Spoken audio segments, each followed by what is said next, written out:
In the previous session, we have discussed about single dimensional arrays, how to declare and initialize a single dimensional array, also how to access each element of an array was discussed. In this session, we will discuss about multi-dimensional arrays, the way of declaring a 2D and a 3D array, also about initializing a 2D and a 3D array. Finally, we will write a sample code for 2D array and a 3D array.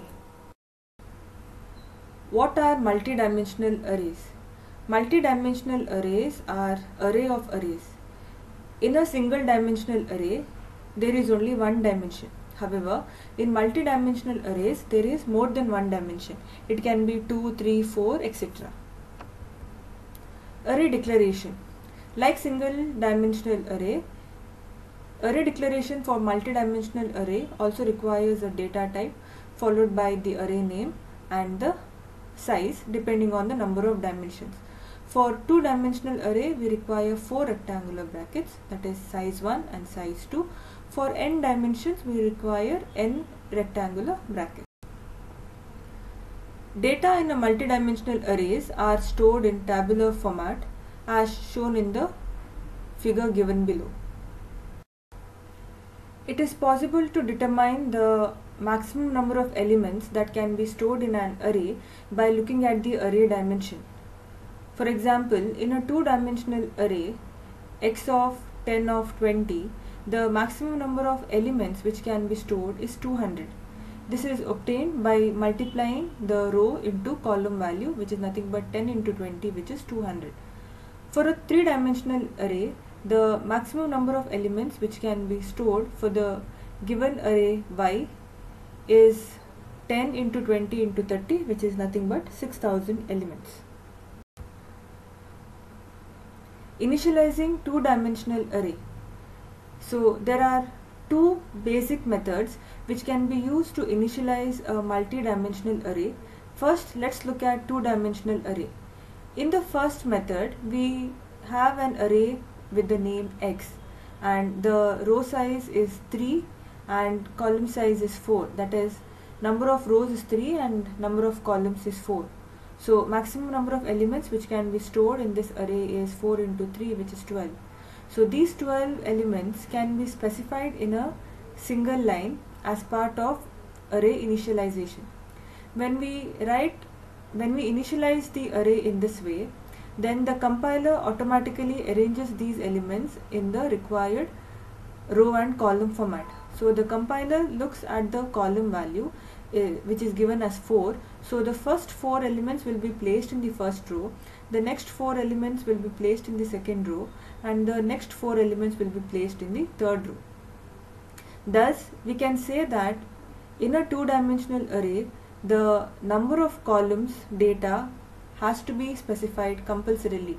However, the number of rows is optional, because by looking at the number of columns, the compiler can easily arrange the given data into required number of columns, and when we get the data in the required number of columns, automatically the rows are formed.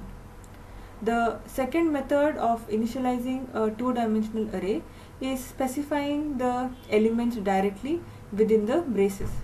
So the second method is shown here, int x 3 of 4. So the brace is opened. After that, the maximum number of the row size is 3. So 3 braces are written within which 4 elements can be stored, which indicates the 4 columns. So 4 elements are stored. So this is how the second method works. The first value indicates the row and the second value indicates the column. Now let's look at the initialization for a three-dimensional array. The name of the array is x and we have dimension 2, 3 and 4. So in a three-dimensional array, the second dimension here indicates the row and the third dimension indicates the column. The first dimension indicates the number of blocks. So here we have 2 blocks and 3 rows and 4 columns. So total number of elements which can be stored in this array is 4 into 3 into 2, which is nothing but 24. So this is method 1. Method 2 is similar to that of two-dimensional array. So we have declared an array and number of blocks are 2, rows are 3 and columns are 4. So this is how we can initialize the values. In this case, the first brace is the opening brace and the closing brace, which is indicated in black color. Then we have 4 red color braces, which indicates the number of blocks that will be created. So here the given value is 2, so 2 blocks are created. After this, 3 rows have to be created, which is indicated by green color brace. So 3 rows are created in each of the block, inside which 4 columns are created and the values are stored.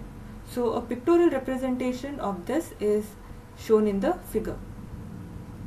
So these are the 2 blocks within which we have 3 rows each, and then we have 4 columns within which we have the values stored.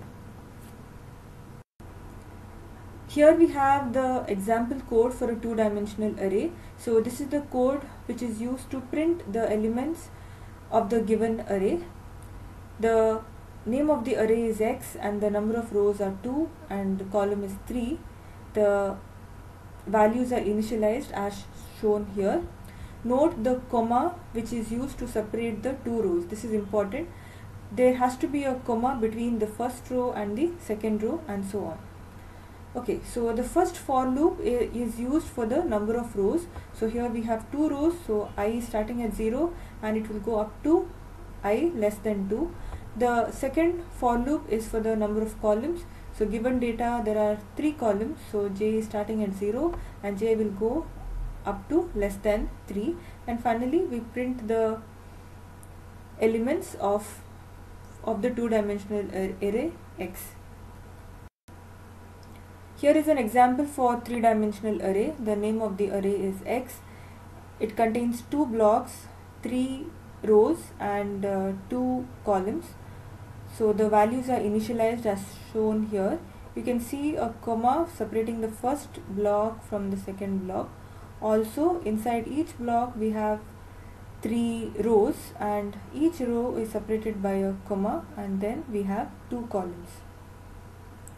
So here, since we have block, row and column, we require 3 for loops.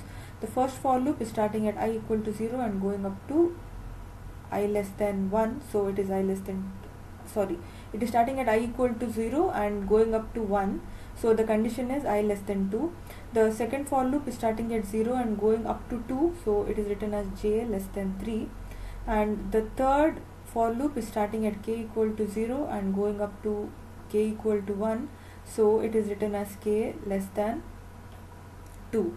And finally print statement is used to print the elements of the array. Summary: we discussed multidimensional arrays, which is nothing but array of arrays. We learned how to calculate the maximum number of elements which can be stored in an array by multiplying the dimensions given in an array. A two-dimensional array has only rows and columns. However, a three-dimensional array has blocks, rows and columns.